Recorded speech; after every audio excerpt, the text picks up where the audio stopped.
spotlight. Throughout her career, Diana has competed in many singing contests, pageants, and talent shows. At the age of 16, she reached national fame when she became the second runner-up on season 3 of American Idol. But is it possible that a rising star like this could lose absolutely everything in an instant, even her own identity? What Diana didn't know is that her quest for fame also made her a target. Ladies and gentlemen, please welcome from season 3 of American Idol, Diana DeGarmo to the show.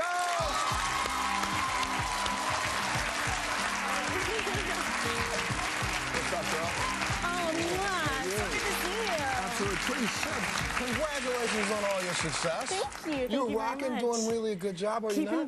Keeping busy. I know your fans all over the world are just waiting with bated breath. Do you have something coming out real soon? Working on country music. Country music, but it's coming out. You got something very soon, hopefully by the end of the year. There you go. Okay, that's what we're talking about. Let's stop for a second. Let's talk a little bit about your experience on Idol. You know, you finished number 3, but some people thought you should have been number 1. We can all argue back and forth. But people thought you should have finished a lot higher than that. Did that help or hurt your career? You know what, it definitely took me to a place that I don't think I would be had I not done American Idol. So it definitely, you know, catapulted me into something I wasn't quite expecting, but I've been doing really good things and just keeping the ball rolling. Are you touring? Are you performing in places? I've been all over. Right now I'm currently living in Nashville and recording and writing a country album. That's great. Over the top. You can't wait to hear it. So here's what a lot of people don't know, and I said this, you know what, you have a dream to become famous and you want to be a star, but there are a lot of little pitfalls that come along with that, are there not? Yes. Why don't you tell them about what happened to you? You created a MySpace page, right? Just like every other artist. Because you want all your fans to be able to come up and talk. And here's a trip, I'm going to tell you something. She actually answers her email herself on her on your space, right? All your fans are writing you write them back. I do. Well, I did. You did, yeah, that's right. No more. When did you start to realize that something was a little off? Somebody had truly, honestly, hacked into your computer, did they not? About 8 months after I had created the MySpace, like everybody else, I had fans, I had friends, family, everyone was on there, and I answered everyone honestly, and it was great because you kind of actually got to see how many fans are out there, and all of a sudden I had people saying, "You sent me a really weird message last night," and knowing me personally, they're like, "We're pretty sure you wouldn't talk like this," and it started out as very vulgar language and saying, you know, things that you don't even want to talk about, and then people were saying your account's logged on, you know, during times that I would be on stage, which I knew I was not on the computer, and then all of a sudden my cell phone started ringing, and I started getting text messages, and I found out it was a fan who was very rabid and wanted to get into my life. So it just blew up from there. And let's talk about how she got into your life. This was a fan that basically, and I'm not really that computer savvy, but I guess you guys will know what I'm talking about. This fan figured out a way to basically shadow you on the internet. So every time she clicked onto the internet, it must have red flagged her computer, ding, ding, ding, ding, ding at home, and she started following every keystroke. And there's the ability people have to hack into your computer and do this. So now they have this star, and she's hacked into your computer, and she's basically trying to be you. Yes, a bad single white female. Online identity to begin with, which was the first part of a series of others. But she was getting online and contacting everyone from musical people, producers, you know, my coworkers, family members, you know, torturing them, sending them emails. And what was the worst part of this? Completely. What was the hardest time of all? The hardest part was when she tried to extort money out of me, about the 4th month into it. And how did she try to do this? She was on my AOL Instant Messenger account, and I signed on, which kicked her off, which she then signed on to her name and started harassing me, saying, you know, I have your numbers, I have your credit card information. If you want it back, then you need to pay me $1 million. Well, I laughed. I said, I don't have $1 million. Right. And you're not getting it from me anyway. Yeah, and it was scary because I had, by this time, had the FBI involved. And because she was very far away, she was like saying, I need $1 million by tomorrow, or I'm releasing all of your information to anyone who wants it across the internet. And let's stop and think about this, because it's the second they take things like your social security number, your credit card information, and they start putting it out on the internet, there's really nothing you can, I don't care what celebrity you are. I'm gonna take a little break. When we come back, I want to shock everybody and let them know who this person was and where they were living when they did this to you, because anybody who's out here right now and you're at home, listen to me. Every time you go up on a computer these days, there is no telling if you're by yourself. There's no telling if someone's not watching you. And I'll even go one step further. I always ask this question, and no one seems to be able to give me the right answer. Why is it that at night, if I cut my computer off and close it, and the network wants to give me a software update, they can just do that while my computer's off? You know that? You don't have to actually click, yes, give me the update. They can just do it.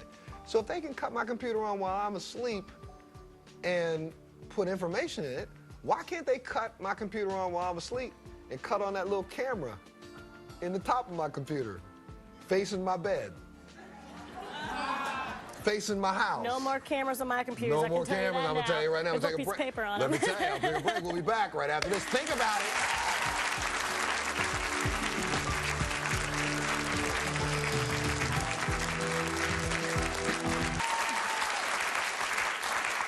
Now, do you live alone? You live alone? I do live alone. At the time, you were living alone when all this was going on, Yes, right? here in New York City. How scary was this, knowing that somebody basically is in your life? She knew everything about me, whether it be what restaurant I ate at, to what I was emailing my parents about, my business, everything. She knew everywhere I was going. Every keystroke on the computer, she was following. And spent over $10,000 worth of my money on computer software through the internet. That's what flagged it. And watch, where was she from? Melbourne, Australia. And that's been the most difficult part, is that their judicial system is completely different from ours. I mean, if she was here in the States, we would have been able to have done a lot more. You could have got her for fraud, for embezzlement, for all kinds of things. But down there, the charge is what? 150 hours of community service. And the reason why we're saying this is because I know most people are sitting here in the audience, most people sitting home thinking, well, it would only happen to somebody like Diana because, you know, she's famous, people know who she is. No, no, no, no, no, folks. Can happen to anyone. All over the world, there are people who are just sitting back waiting. They may send you an email. You know, you get those emails saying, you know, you might have won some big prize and such. All you do is click once. They're in your computer. And there are even things in emails, like the keylogger she had sent to me, that she was sending them with an email address only one letter off from my mother's. When I opened it, and it said, ha, ha, ha. And I was like, I just knew from that point on something bad was going to happen. And the second you open that, they, you know, if you're smart and savvy, they know how to install something that allows your click of open, allows them to put a virus or a bug inside your computer that flags them every time you log on. So you just log on and say, hey, I just want to see what's going on up on Google. Click. An alarm goes off at their house. Beep, beep, beep. She's up. They sit down and start watching. And they see everything. Everything. See your conversations with your boyfriend. Conversations with your mom. With your mom. All those conversations. So I should say that at least the police were able to, FBI stepped in. They shut her down. Temporarily.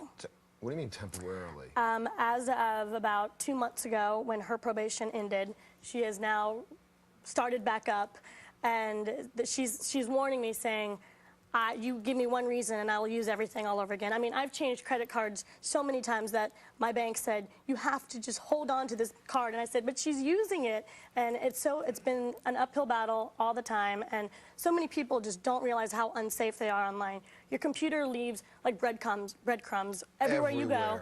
Every time you leave it on. It's like locking your, if you say, for instance, you have a wireless internet or you're plugged in, it's like locking your front door and leaving your back door open when you shut down your computer. I mean, at night, I turned everything off. I unplugged everything from the walls, everything. So there's no way that when I go to bed at night, somebody can be in my computer. Seems like every other week you have to download something new to protect yourself because somebody broke through what they had last week. And it's hard because the person who was attacking me is socially inept, but when it comes to computers, she writes her own binary and writes her own programs. So, like you said, she's beating these before I can even get something up. And a lot of people fail to get protection because they say, oh, it makes my computer slow or this or that. But you really need it, and you just got to be savvy about it. And let me tell you, can you protect yourself from hackers? We're going to talk about that a little bit later on in the show today. And you can protect yourself from hackers. There's software that's out there to let you do that. I got to say to you, we're excited. Can't wait to hear the new album. It's going to be out probably by the first of the year. Any tour dates that we should be looking for? Are you going to be out performing anywhere? Can we duck into a little club and catch you somewhere? Maybe. I don't know. Right now, I'm just honed in writing and recording. We'll get us some information. We'll put it up on our website so people can follow you. Guys, give it up for Diana DeGarmo. Give it up. We gotta take a break. We'll be back right after this.